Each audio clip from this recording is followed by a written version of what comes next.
আসসালামু আলাইকুম, সবাই কেমন আছেন? আশা করছি অনেক ভালো আছেন। আমি কিন্তু সচরাচর ভয়েস দিয়ে ভিডিও রেকর্ড করি না, ভিডিও এডিট করার পরে ভয়েস দিই। কিন্তু আজকে কি মনে হলো ভয়েস দিয়ে একটা ভিডিও রেকর্ড করি। আচ্ছা যাই হোক, এসব কথা বাদ দিই।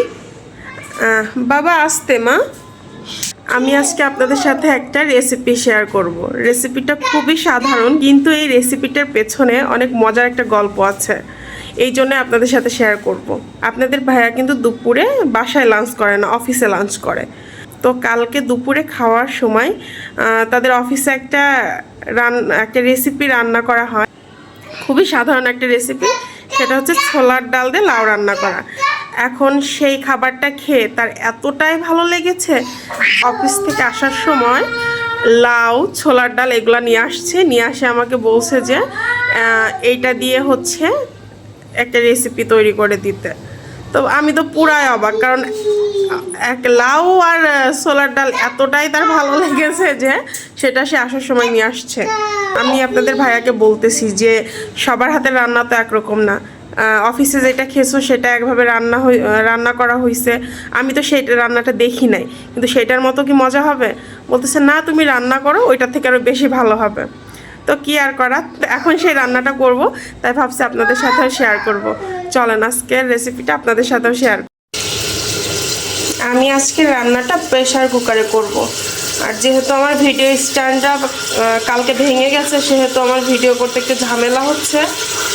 কি আর করা। প্রেশার কুকারের মধ্যে তেল দিয়েছি, এবার তার মধ্যে আস্ত গরম মশলা দিয়েছি। এবার আমি এর মধ্যে 1 কাপ পেঁয়াজ দিয়ে দেব।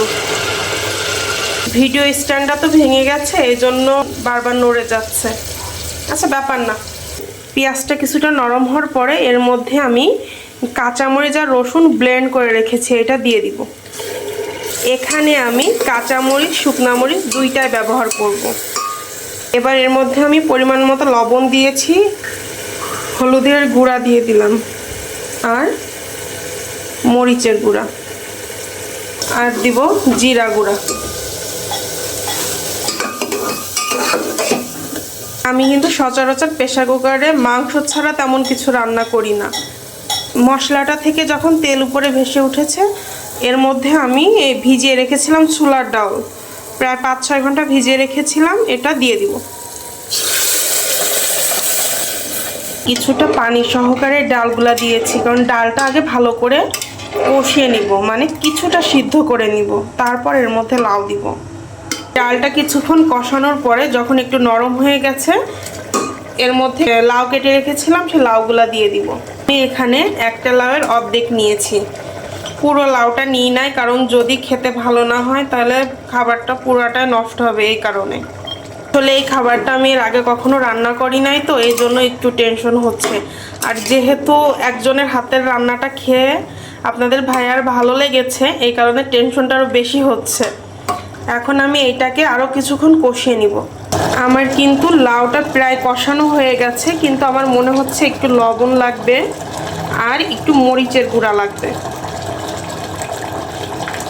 আর কিছুক্ষণ নাড়াচাড়া করে আমি ঝোলের পানি দিব, দিয়ে তারপর প্রেসার কুকারে সিটি দিয়ে নিব। লাউয়ের থেকে কিন্তু প্রায় পানিটা শুকিয়ে গেছে। এখন আমি এর মধ্যে ঝোলের পানি দিয়ে প্রেসার কুকারের ঢাকনাটা আটকিয়ে দিব। জানি না খেতে কেমন হবে, কিন্তু খুব সুন্দর একটা ঘ্রাণ বের হয়েছে। আর এখানে আমি ব্লেন্ডারে ঝাল ব্লেন্ড করে রেখেছিলাম, ওইটা ধুয়ে এর মধ্যে পানি দিয়ে দিলাম। এবার আমি প্রেসার কুকারের মুখটা আটকিয়ে দিব। এবার প্রেসার কুকারে 3-4টা সিটি দিয়ে নিব। এবার আমি প্রেসার কুকারের ঢাকনাটা খুলে দেখব কি অবস্থা।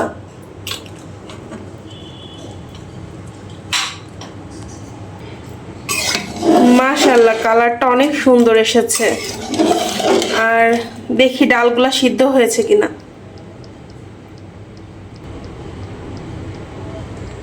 ডালটাও একদম সিদ্ধ হয়ে গেছে, কিন্তু ঝোলটা বেশি রয়ে গেছে, এই জন্য আমি আরেকটু ঝোলটা কমিয়ে নিব।